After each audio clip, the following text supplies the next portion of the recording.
Hi friends, I am Dr. Santosh Jha. Today's topic is about the epiphysis.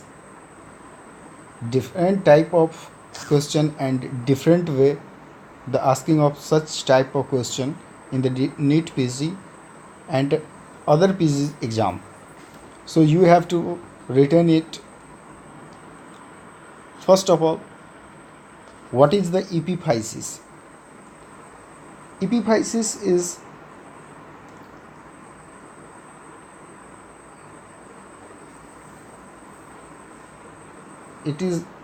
diagram of bone. Then here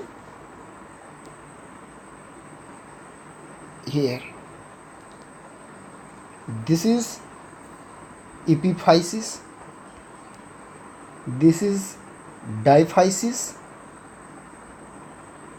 again this is epiphysis, and next one is here the growing end are that is called metaphysis.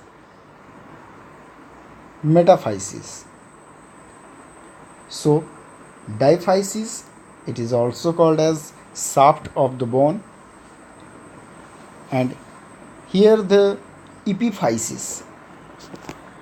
Different type of epiphysis are first of pressure epiphysis.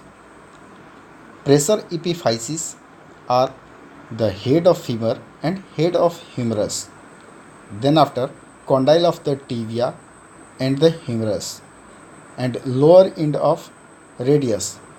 These are the pressure epiphysis which are weight bearing. Next one is traction epiphysis. Traction epiphysis is trochanter of femur, that is greater and lesser trochanter. Tubercle of humerus, both greater tubercle and lesser tubercle of the humerus. Then after mastoid process. Here traction is a start with letter of T, and in the trach all are start with T. Here trochanter, tubercle and mastoid, and the mastoid T word. So you have to retain traction for T. Next one, aberrant epiphysis.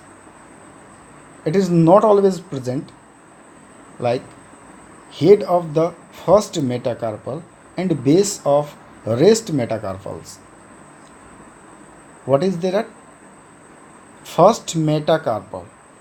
That means thumb, and next metacarpals. Okay. Atavistic is coracoid process of scapula, posterior tubercle of the talus, and the os trigonum. This is the atavistic epiphysis, that is the phylogenetically independent bone. So you have to retain many times, repeat such type of question in the Neet PG, aberrant or atavistic. So you have to retain sesamoid bone. What is sesamoid bone? That is patella, pisiform, fabella, and the riders. Next one is joint. Joint is synovial joint or fibrous joint. Synovial joints are also known as diarthrosis. Synovial joint is divided into according to axis, that is uniaxial, biaxial, it is multi-axial. Third type. So start with uniaxial type. Uniaxial, that means movement only in one axis. First is hinge joint, also called as ginglami. It is elbow joint, that means movement in the one axis, elbow, ankle or interphalangeal joint.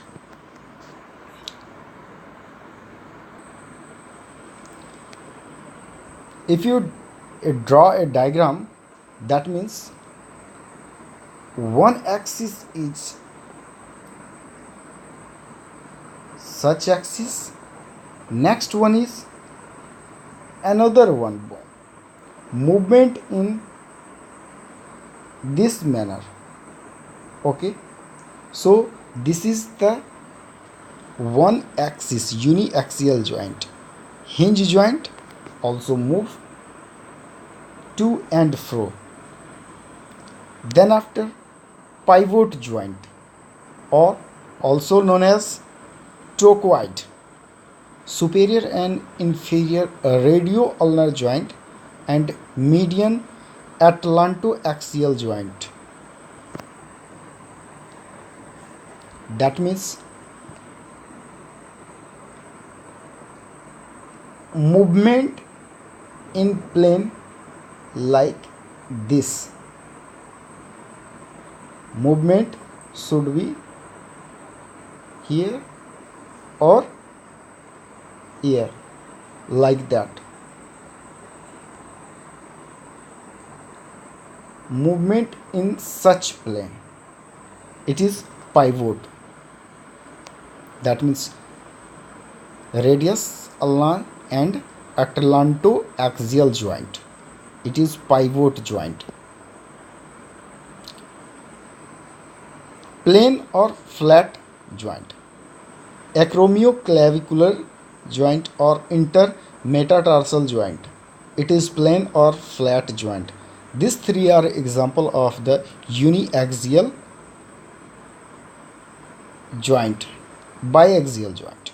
Biaxial joint, this is ellipsoid joint, condylar or bicondylar joint, then saddle or sellar joint. Ellipsoid joint, that means when the movement occurs, it makes a ellipse. That means in such manner movement. Okay, if you make a fist and move the hand in such a manner around the wrist joint, you feel that it makes a ellipse. All metacarpophalangeal joint. Then atlanto-occipital joint. Atlanto-occipital joint is ellipsoid joint, while that of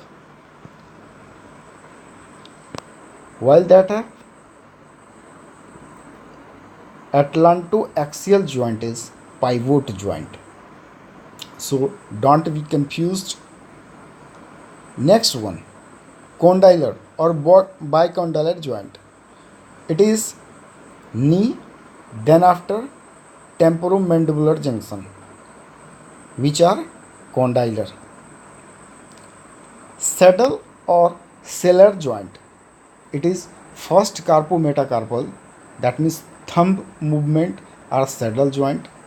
Sternoclavicular, then after calcaneocuboidal, then after incudomalleus, incus or malleus, which are a smallest saddle joint.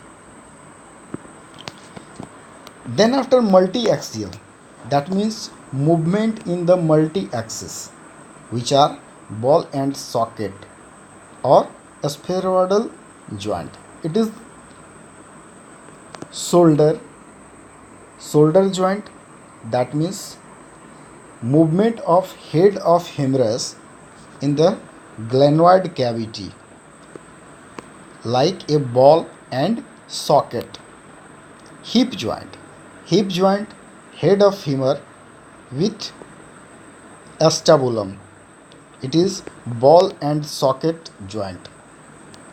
Then after another incudoestapedial, that means incus and steps. Movement between them is ball and socket movement.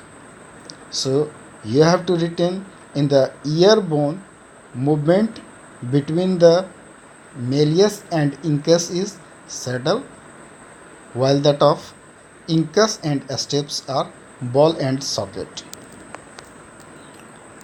Another one is fibrous joint, also known as synarthrosis. Here it divided into sutures, syndesmosis and synarthrosis. Sutures are plain sutures. Plain sutures are intranasal. Intranasal bone or joint like a plain suture. Then after median palatine suture. These both are a plain suture which are fibrous in nature joint. Serrate or limbus suture. Serrate is the S for serrate, S for sagittal. That means interparietal joint which are fibrous in nature and serrate. So you have to retain serrate S and sagittal S. Denticulate suture. Denticulate suture is the lambdoid, that means parieto-occipital. If you have look like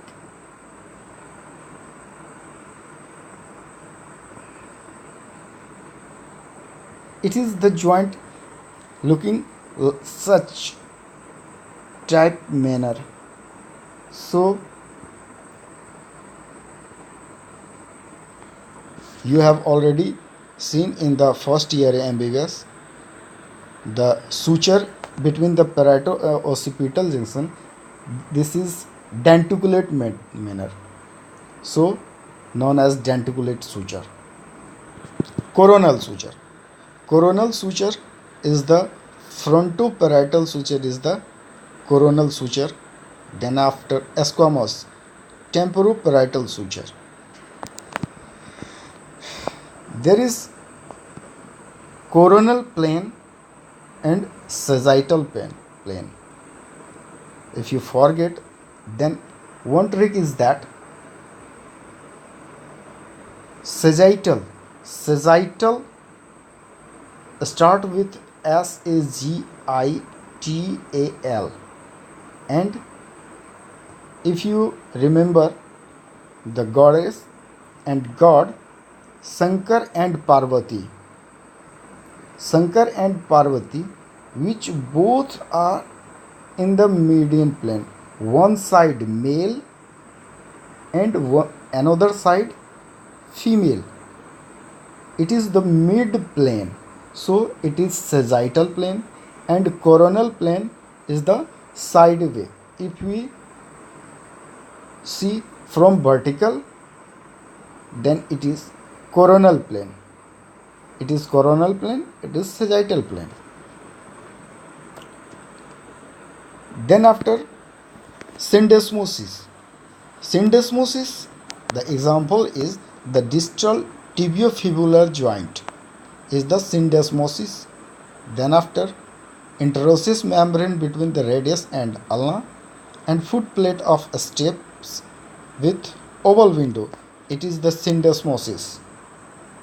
Then after synarthrosis. Synarthrosis is the gomphosis. Gomphosis, that means tooth in the socket. Example of gomphosis.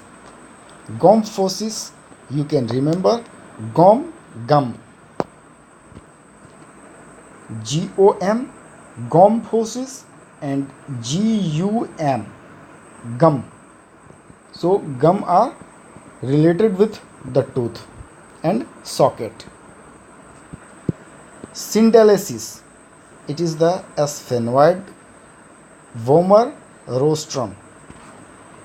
Then after synarthrosis suture vera serrate, it is the sagittal and metopic suture, which are the example of the fibrous suture. So thanks for watching my video.